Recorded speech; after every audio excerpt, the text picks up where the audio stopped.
2020 on ID. A family neighborhood and a second grader walking home from school disappears. The hunt continues for a little girl missing for almost 2 days. She is definitely endangered, and we do suspect foul play. As a mother pleads for her child, I love you, and I just want you to come home. the search uncovers a shocking truth. A neighborhood filled with known sex offenders. You're making my child walk in a jungle of monsters every single day. And families wondering, are there more predators lurking? Every person I see, I'm in my mind, I wonder. What happened to Summer Thompson? I want to know what this monster did. A mother torn by grief. A community determined to help. We both looked at each other, and it was like we had to do something. And a killer with no place to hide. Watch out, we're coming. We're gonna get you. Welcome to 2020 on ID. I'm John Quinones. It is said that there's no greater bond than the one between a parent and a child. So when 7-year-old Summer Thompson didn't come home from school one day, her mother Dina began a desperate search. But as Chris Cuomo first reported in 2010, finding Summer would only be the beginning. Dina would soon learn that things in her tight-knit community were not as they seemed. It seemed like a page right out of the 1950s. Orange Park, Florida was a Norman Rockwell town where kids played on manicured lawns and lined up for the ice cream truck year-round, where neighbors chatted in each other's front yards and kept a watchful eye out for trouble. This was little 7-year-old Summer Thompson's playground.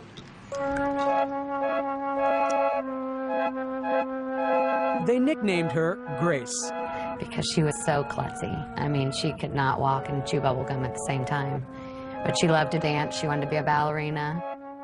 But there was nothing awkward about Summer when it came to showing her affection. I mean, she just wanted to hug everybody. She just always wanted everybody to be happy with her. Not surprising, then, that Summer took it to heart whenever she got teased. What does a pretty girl like that get teased about? She, she had problems, like, actually with her speech, like, yiddle instead of little. And she was in some special classes to try to help her with that kind of thing, and that they made fun of that fact. Our story starts here, October 2009, when that teasing came to a head. Summer was walking home from school with her older sister, her twin brother, and some friends. A schoolmate made fun of her, and the two exchanged words. Upset, Summer ran off past the other children, disappearing into the crowd ahead. But when her twin brother and older sister arrived home just 15 minutes later, Summer wasn't there. Dina, a medical receptionist, had a friend waiting at the house to watch the kids that afternoon. I texted my friend, and I said, just wanted to check and make sure that everybody made it home okay. He texted me back that Summer didn't come home from school. That was at 4:03 that afternoon, more than an hour after school let out.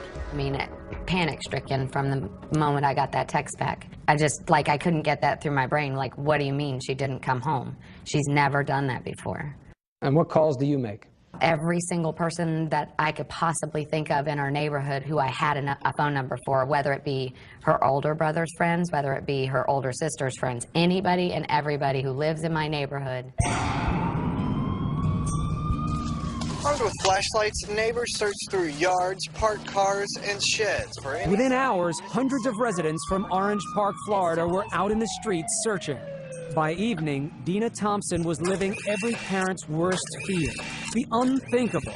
Summer had vanished in plain sight. I love you, and I just want you to come home. I just want you to come home. The mystery on everyone's mind, how could this have happened without anyone seeing a thing? Nothing. It's a bright and sunshiny day. It's 15-mile-an-hour school zone. Just about everyone on her street knew Summer, the little girl who considered everyone a friend. This man lived more than a half-mile away, but says Summer and her siblings often chatted with him on their way home from school. They loved to play with his dogs.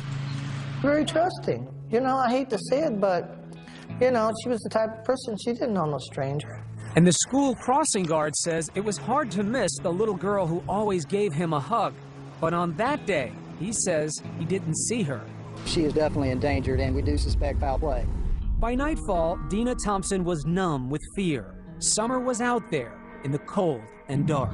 She only had her little, like, jogging suit jacket on, and that's all I can remember thinking is that she's somewhere cold and hungry and scared. I mean, all I could do was stay outside because if she was going to be cold, I was going to be cold. Through the night, neighbors kept hope alive, singing Summer's favorite song. You are my sunshine, my only sunshine. You make me happy. The 7-year-old is now the center of a nationwide Amber Alert, even though there is no confirmation she was abducted. Day 2, Dina took her appeal nationwide. She's one of the most loving little girls in the whole wide world. She doesn't know a stranger, and if somebody has her, please just bring her home. She's got a twin, and he misses her, and we all miss her, and we just want her to come home okay. That's all I wanted. I didn't care at that point if this thing got in trouble or not, as long as she got brought back to me safe, alive. Were you believing at that point? Maybe? No, I can't explain it, but I just knew that she was gone. On a hunch, one detective thought to search the dumpsters, but they'd already been collected and were headed off in 23 different trucks to a landfill in Folkestone, Georgia. Police halted the trucks en route and began sorting through 564 tons of garbage, looking for one little girl. With deep regret and sadness that I have to inform you that a body has been found. 48 hours after Summer went missing, the world finally heard the news, which Dina Thompson had already known deep down in her gut. All I remember is losing it. I mean, literally losing it. Neighbors telling me they could hear me, the shrills across the street. The senselessness of it. Why mine? Why anyone's? My baby was thrown in the trash. How could you do that? How could anyone do that?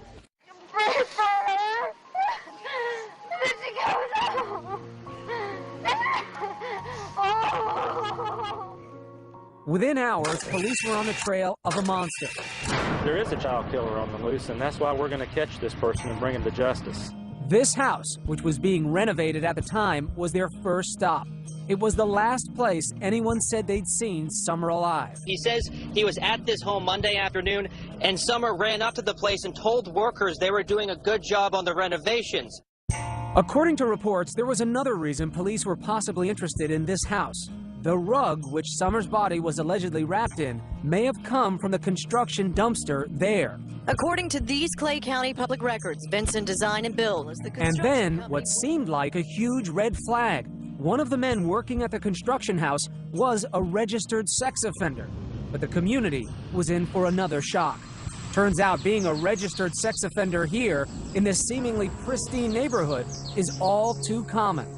162 registered predators and sex offenders were located within a 5-mile radius of Summer's home. When we come back, a neighborhood on edge. It's scary to think how many people are actually doing that in our community right now. Every person I see, I'm in my mind, I wonder. And no one is above suspicion. People want to speculate and think bad things about me. When we return.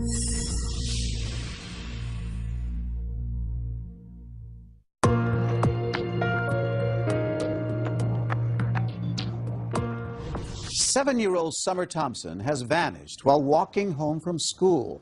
As police continue their investigation, early clues point to someone nearby. But are they looking in the right direction? Once again, Chris Cuomo.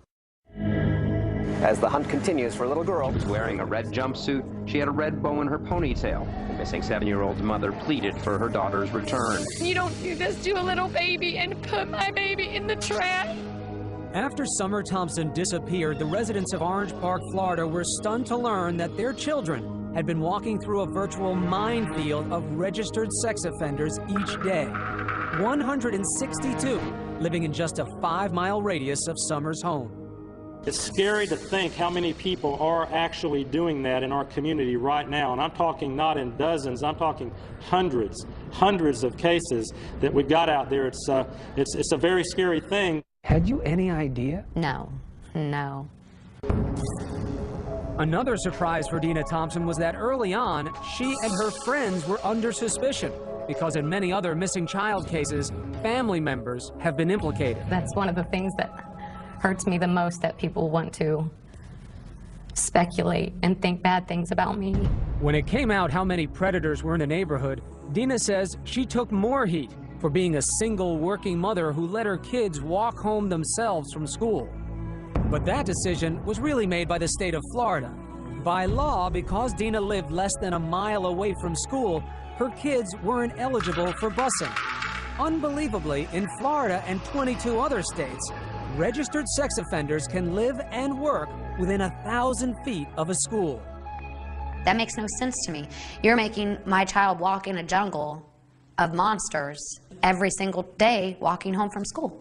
According to these Clay County public records, Vincent Design and Bill is the construction company working on the vacant home on Gano Avenue. George Vinson was one of those offenders. He worked at that construction house along Summer's route from school. But Vinson hadn't worked there that day, and his story checked out. The two men who had been there were also cleared. By all accounts, Summer had left this house alive. Within days, police had accounted for the whereabouts of all registered sex offenders in the area. But Dina Thompson couldn't shake the feeling that the killer was still nearby, watching. Every person I see, I'm in my mind, I wonder. Neighbors told us they too eyed each other with suspicion. Just it makes you just not feel comfortable and not feel safe in your own neighborhood. It's a shame. Several of them voiced concerns about an older man living just down the street, known as Grandpa Charlie, whom they said often took little girls for rides on his bicycle. But further investigation cleared Grandpa Charlie of any connection to Summer's murder. Police then turned their attention to another man. This one lived closer to Summer's school. There's only one house between the one where Summer was last seen and the corner where the crossing guard says he never saw Summer pass by. That home is owned by Richard Corpus. Come on, let's go. Corpus is a 55-year-old handyman who works out of his home and spends a lot of time talking to kids. I'm always outside. I mean, I see the kids in the morning, I'm loading up my equipment. I see them in the afternoon. I'm, coming in from cutting grass. I got lots of kids that pass by. We first met Corpus a few weeks after Summer was killed. We found him standing at the corner near his house, greeting children on their way to school. Here he is pulling out his new puppy from inside his vest. He says kids love dogs. I still will go out and greet kids and let them pet my little dog, because I think it brings happiness to the kids in the neighborhood. Corpus says he used to find Summer with her face pressed up against his chain-link fence. Just so the dog will go and lick her face. Because she always ran out to pet every animal. Dina knew her daughter was drawn to dogs, and it had always worried her. It would drive me crazy. I'd be like, Summer, I know you love animals, but you don't know these people, and there's bad in this world, and it would hurt Mommy so bad if you never came back, and my worst nightmare is here. Over the next month, police honed in on Corpus. He says they seized his computers and monitored his calls. I'm not a predator, but I can tell you this, every time the police walk in my house, I start shaking. I know they're following me. I know that they're into my computer, looking, analyzing, and I'm not trying to get emotional, but I'm telling you quite honestly, there are 30 kids right now that are waiting for a Santa Claus. That's because Corpus usually plays Santa at the local Filipino club each year, but not anymore. Because I'm afraid one of these parents will turn around and try to make me out something that I'm not, but just a good, kind man. Corpus says the neighbors had it all wrong. He says he wants to protect the children. I really watch these kids. It's like when they come home from school, when they're going to school, like especially at the end of school. But, the reason I watch the kids is because I'm scared for their safety. When we get back, police keep Corpus in the crosshairs, but turn their attention in a new direction. Why did the shed at this house suddenly disappear? He would run from the shed back there and just run back and forth, back and forth. He'd be out there sometimes 5:30 in the morning just running. New suspect comes into focus. Stay with us.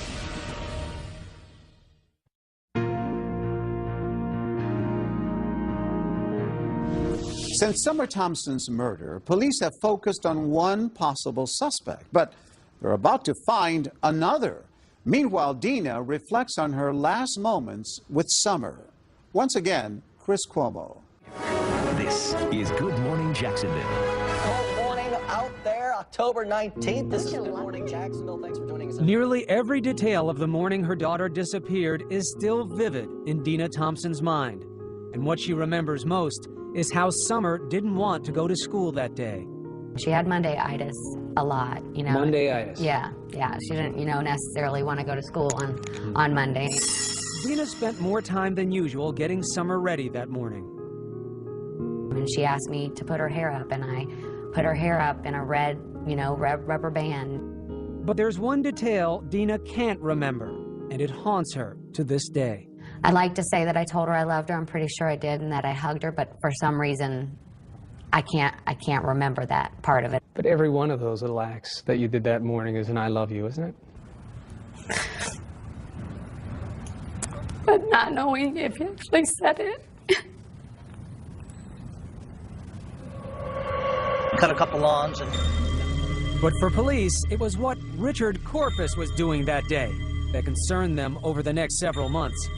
Some found Corpus's alibi suspicious. He claimed he'd mowed the Lions Club lawn that morning, but that wasn't his usual day. He claims he got back home just as the children were getting out of school and unloaded most of his equipment into his garage, even though he was supposedly heading back out to mow another lawn. Corpus says he never saw Summer that day, but he does remember seeing Summer's twin brother and sister pass by. He says he was too busy to chat. And the little boy, I do believe was the twin, asked me, oh, can I have a ride on your trailer? No. Stay with the group, okay? I have to go. Corpus explains being in such a hurry by saying he went into his house to do paperwork for about an hour, then headed to the country to mow his friend's grass. Police would later search his truck for blood and fingerprints. But police were putting so much manpower into Corpus, they were missing something right under their noses. Investigators had spent most of their time on this house, Corpus's house, because the crossing guard at this intersection said he didn't see Summer. But what if he missed her? If Summer had moved just a little bit farther down this street, Gano Ave, just 2 houses down, there is a home that holds many secrets. Turns out police already had a sex crime investigation pending on a 24-year-old man named Jared Harrell, who lived in this house. But police didn't know that because he'd given them a fake address. It took this couple to put the pieces together. Hair stood up on the back of our necks. We both looked at each other, and it was like we had to do something. Rod Buchanan is a local landscaper. His wife, Lisa, is a nurse. 2 days after Summer's body was found, they were driving down Gano Ave. This is the house here. The vehicle was pulled right there in the driveway. When they spotted Jared Harrell's car at this place, just 3 houses down from the last place Summer was seen alive. Just a gut instinct, just get that sick, icky feeling. We got goosebumps. 2 months earlier, the Buchanans say their children had discovered Harrell's chilling secret. It started when they say they found he'd been stealing things from them while living at their apartment and asked him to move out. They say Harrell left immediately, but he left behind his computer. That would be a mistake. They decided to search the computer at that point, and that's when they found, it was right there on the desktop. There was no effort made whatsoever to hide the material. They told their parents they found child pornography on Harrell's computer, a lot of it. Our daughter and her fiance both are just extremely distraught over what they saw on his computer. Hardcore stuff. Yes, sir. Stuff that our children shouldn't have seen. Should have never had to see. As soon as they made the alleged discovery, Rod took his wife and daughter to the police to turn over the computer. Flash forward 2 months to October. And then you hear of really profound tragedy. Summer disappears. Yeah. And did you know when you got that news about Summer where Harold was living, that he was on Gano Avenue at the time? You know, it's like surreal. You see this child went missing and your heart just goes out for that family and you don't think anything about you or your family at that point. And then we started thinking about it and we're like, wait a minute, Jared lives over there. Rod and Lisa say they drive by Harold's mother's house on Gano Avenue and discover his car parked outside. We both looked at each other and just go, oh, wow. At the time, police were still combing the area for clues to Summer's killer. Rod and Lisa say they drove to the command center and spoke to the lead detective. We informed him that our children had turned in a computer that contained a lot of child pornography and that Mr. Harold was being investigated by the sex crimes unit. So was the detective able to tell you whether or not they had put this together before you gave him information? No, they had not. He was being investigated on child porn only. And not only did the police not know what you knew, but they had been misled by Harold. Correct. And couldn't place him in the vicinity of Summer even if they'd wanted to. Correct. Correct. Public records show Harold's family had moved out weeks earlier, but neighbors say Harold was still coming and going from the house on Gano Ave even after the family moved. Still, could police put Harold in the house the day Summer disappeared? The holidays arrived and Dina Thompson still had no face to put on the monster who killed her little girl and threw her in the trash. What is the hardest part in all of this emotionally for you to deal with? Just knowing that I'm never gonna get to see, you know, her look up at me and smile. I feel like I'm stagnant water. I'm in neutral. I can't move forward until I have some of these answers answered for me. I have to know for my own peace of mind what happened to her. You don't think knowing some things like that could destroy you? No, I think that what I have built up in my mind can't be any worse than what they're going to tell me. Just a few blocks away, detectives were still keeping surveillance on Richard Corpus and waiting for his DNA results from the lab. But in early January, police got some news. Richard Corpus's DNA was not a match. That moved Jared Harold to the top of the list, and investigators set out to get his DNA for testing. But in many ways, Harold seemed an unlikely suspect. It appeared he came from a civic-minded family, well-regarded in the community. His stepfather, General Daly, had been highlighted on a local station for his volunteer work during emergencies. General Daly is part of the Duval County Amateur Radio Emergency Services. And Harold's mother, Annis Daly, was a marketing manager for a local chamber of commerce. Her business profile boasts a loving family.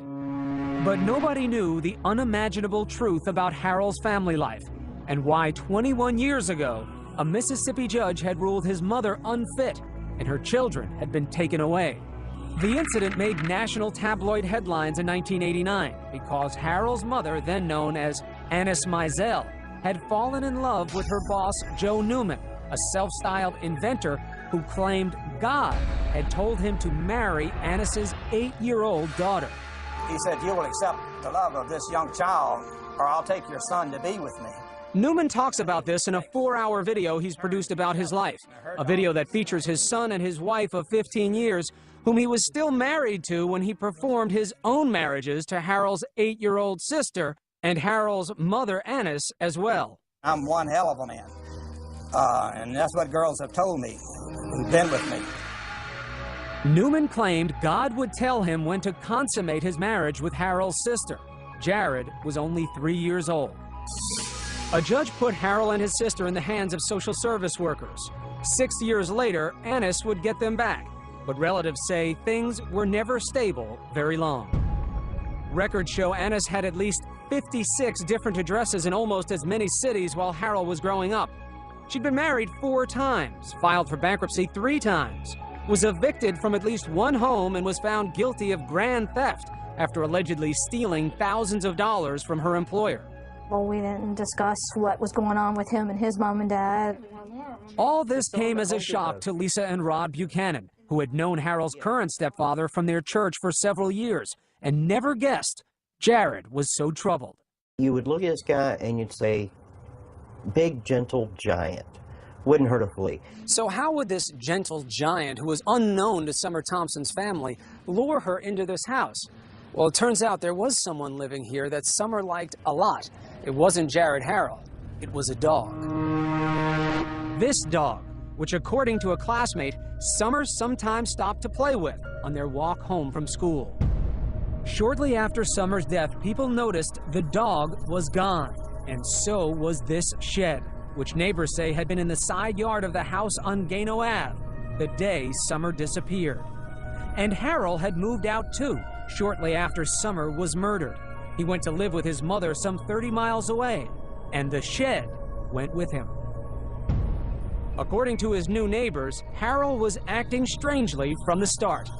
He would run from the shed back there and just run back and forth, back and forth. He'd be out there sometimes 5:30 in the morning just running. They say he'd run for hours as if trying to shake off something that was tormenting him. Just like crazy running, like a kid would run when they're mad. And around January, they also started noticing something else. Suddenly, police were staking out their neighborhood. They would sit like at the end of the road in other people's driveways. Then suddenly, Harold vanished. He fled to Meridian, Mississippi, not far from where he was born. He'd gone to stay with his aunt, who, according to her postings on the internet, is a self-proclaimed artist of the macabre, exhibiting a fascination for death, tortured bodies, and mutilation. Police track Harold down, and in February they arrest him on 29 counts of child pornography based on computer evidence brought to them by the Buchanans months earlier. Harold pleads not guilty. They also name him as a person of interest in the Summer Thompson case. Mr. Harold, you are charged with 29 counts of possession of photographs of sexual performance by a child. Police then searched Harold's mother's house and the one on Gano Avenue in hopes of finding evidence to link him to Summer's murder. When we get back, the questions begin to mount. Why hadn't police gotten Harold off the street before that fateful day when Summer passed by? And Harold's mother makes a surprising jailhouse call. And the thing is that I'm your alibi, so I have to be real careful. Stay with us.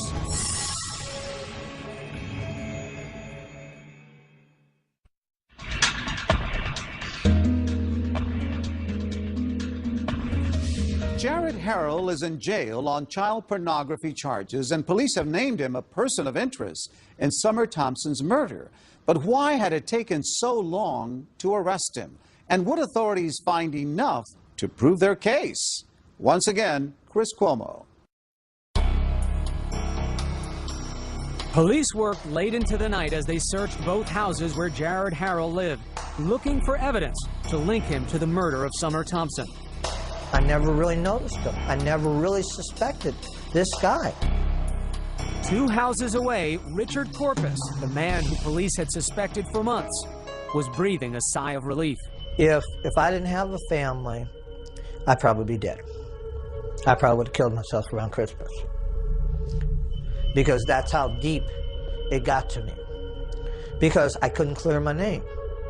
In the meantime, Jared Harrell was sitting in a Mississippi jail on $1 million bond. A few days after his arrest for child pornography, Harrell's mother gives him a call. Keep your chin up, keep your mouth shut, and get an attorney. Just don't believe anything. Honey, I don't believe anything. Trust me. And the thing is that I'm your alibi, so I have to be real careful. Police records say Harrell and his mother both claim they were together during the critical hours that Summer disappeared. So who was this 24-year-old who still lived with his mother and depended on her financially? Relatives say Harrell had always been overweight and slow in school. He'd often been picked on, even by his 2 younger stepbrothers. His MySpace profile, taken down just before the arrest, paints a picture in contrasts. There was the 250-pound kid who could laugh at fat jokes on YouTube videos. Is this face really strong enough? And then glimpses of someone who can't take it anymore, seemingly wanting revenge. Tops on his playlist a song called Waking the Demon, in which the victim of bullying is transformed by blind rage, viciously attacking and killing his tormentor. A peek into the mind of someone who's about to snap, or nothing more than just teenage angst. We were lucky that when they threw him out that he didn't go off the deep end and kill him. To be honest with you, that's what I thought. Rod Buchanan's daughter, Katie, was Harold's former roommate. He says when Katie turned in Harold's computer 2 months before Summer went missing, she told police she feared Harold might have done more than just look at those pictures. He might have known some of the children. After all, Harold had plenty of access to kids. He babysat the children of family members, and they lived in a neighborhood filled with young children. But it would take 6 weeks before police would get a search warrant to look at Harold's computer. And several more months would pass before they searched Harold's home, even though they'd been tipped off by the Buchanans that Harold lived nearby. Turned out Katie's fears were real. Right, remain silent. Anything you say can will be used against you. Police say they found Harold's camera containing a video with horrifying images of Harold molesting a 3-year-old child. The victim was a relative. Harold was charged with 26 more counts, including molestation. Again, he pleaded not guilty. The mother of the child he'd molested recognized where the alleged crime took place, in Harold's bedroom on Gano Ave. And the question on everybody's mind was, what took police so long to get Harold off the street?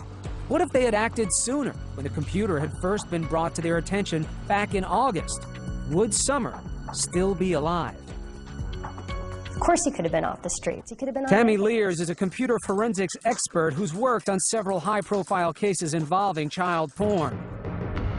She says the concern that Harold might have known at least one of his victims should have been an immediate red flag. That is probable cause in all of the cases I've seen. That was enough to look. That was enough to go in and get a search warrant so that they could do a forensic preview. Lears says what makes this case different is that police had a tip that Harold might have been molesting someone he knew. They should have acted immediately to see whether there was a child in danger. Because as it turns out, that was true.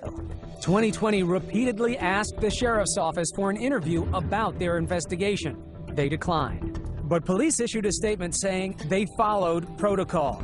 They say Harold claimed he was being set up, and after an ambiguous response on a polygraph from one of the roommates, police say they first had to rule out Katie and her fiancé as suspects. Our children were basically treated as primary suspects, and their internet records were searched, their financial records were searched. They actually had to go through lie detector tests. Our baby cried because they searched her underwear drawer.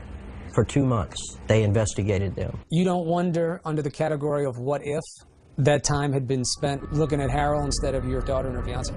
I think they were looking at him at the same time. He just wasn't cooperating. But the Buchanans actually defend police. Who's to say that even if they went out and arrested him when we turned it in, with being his first offense, that he would have been out the next day or two anyways? And you know, there's a lot of what ifs. What if our kids had not looked at that computer? What if our kids had turned the other way when they found what they found on that computer? A lot of questions wound up coming up about the investigation and why it took so long. What's your take on that? I would say to all the people that have questioned that, to look at it from just a very simple point of view. If I came up to your house or your office, picked up your computer and walked it into a police department and told them that it contained something illegal and that it belonged to you, would you expect the authorities to rush out and arrest you and ruin your name, your life, your reputation, all on my say-so? So you're forgiving of the timeline. You say these things take time. Yes, absolutely. Buchanan says it wasn't what police did that bothered him. It's how the public reacted, harassing his family after news broke, even making death threats. I really expected the public to be behind them 100%. I expected the public to be out there saying, wow, way to go, guys. They've been accused of turning on a family friend for a reward. Ironically, they can't even get the reward because they turned Harold in to police instead of to the Crime Stoppers hotline. Buchanan says they could have used that money to pay for his children's therapy because of all of this. She still has nightmares. And the stuff that she saw was so horrific that she can't get it out of her head? It's just burning images. Even the detective told us it's stuff that no one should ever have to see in their lifetime. When we get back, police finally say how Summer was killed, and the family is overcome.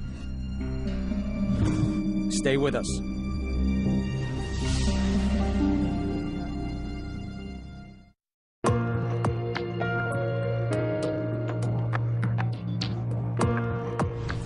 Watch out, we're coming.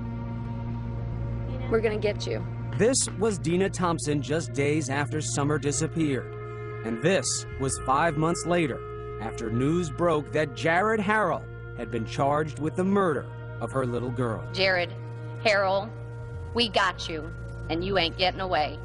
Police said they had a DNA match along with other forensic evidence. He contacted Summer as she was walking home from school. We have evidence that will show that Harold assaulted Summer and killed her and dumped her body in a dumpster, which ultimately ended up in a landfill in Folkestone, Georgia. They were certain they had their man, but Harold pleaded not guilty. I mean, I want to talk to him. Months earlier, before she ever knew whom would be charged, Dina told us she wanted to meet the killer face to face. What would you say? Why?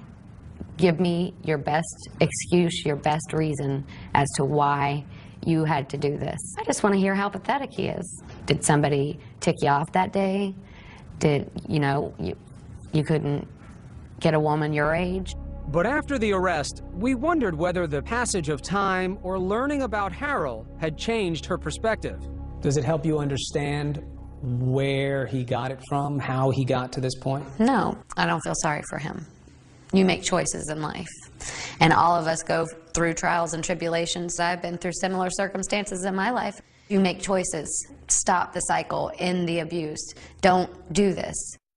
After Harold was charged, Dina finally did get a few answers, but they were difficult to hear. Just hearing asphyxiation, that's enough to destroy you, to break you down. While Dina was talking, her sister was overcome and fainted. At the press conference, your own family couldn't take it, hearing it. You still have a desire for detail with something like this? I have to know. And I feel like I deserve to know the intimate details of what happened to her. She was my baby, she was my responsibility, and I want to know what this monster did. I was there when she came in, and I want to know if she had to suffer when she went out. And after all the shocking information this manhunt has unearthed about her neighborhood, Dina told supporters, I'm glad he's behind there, but there's many more lurking in the depths, and that's what we've got to try to figure out, how to get to them. Nobody's safe. What hurts the most is that as a parent, I feel like I failed. Do you blame yourself? Absolutely. Why? Because I'm her mother and I was supposed to protect her. I was supposed to keep her safe. And I failed at that. You failed. You failed by sending her off that morning, doing her hair and telling her that you loved her and sending her with her brother and sister like you did every other day? I know that it doesn't make sense. It doesn't have to make sense though, right? Not to a mom. But at some point you have to let that go, right? I guess eventually, but I don't know when that'll be. Dina says right now she wants Harold to get the death penalty, but she finds little comfort in seeing justice served. You set yourself up to think that it's going to make it all better. You're going to be normal again. And I won't ever be normal again. My normal. Dina says she has a new normal, advocating for children. Yes. She wants laws changed, allowing Amber Alerts to be issued sooner, getting predators away from schools, and allowing all children to ride the school bus. God's given me a big mouth, and I plan on using it. To start, Dina kicked off the newly formed Summer Thompson Foundation at a benefit concert. I am officially reclaiming our children's innocence and their safety. These animals will not get us, we'll get them. Justice for Summer means justice for children. She says it was a moment of healing for the whole family, especially hearing this from Summer's older sister, Abby. Just know that Summer's never going to be gone. She's always going to be in your heart. And it was a moment of triumph, too, when Abby and her brother sang their tribute to Summer. You'll never know, dear, how much I love you. Seeing your family be strong, seeing them be happy and having joy in life, that's the power. And for Summer's twin, a mother's special wisdom to help him carry on. He's asked me, do you think that she has her invisible eyes where she can see through the roof and see through the top bunk and see me? And I said, she's got her invisible eyes. And I tell him that he'll see her in his dreams, and that someday, none of us know when, we'll all be back together. And I said, it will be like you were never apart. You have a message for parents. What is it? What do you want to tell parents like me? Your child could be taken in the blink of an eye, and you'll never see them again. And that is the worst feeling I can even imagine. If they want to do something with you and you think they're going to make a bigger mess, so what? Play games with them, read stories to them, tell them you love them, tell them often. Love your kids. They're a gift from above, and you don't know how long you have with them. Love them with every ounce of your being. Please don't take my sunshine away.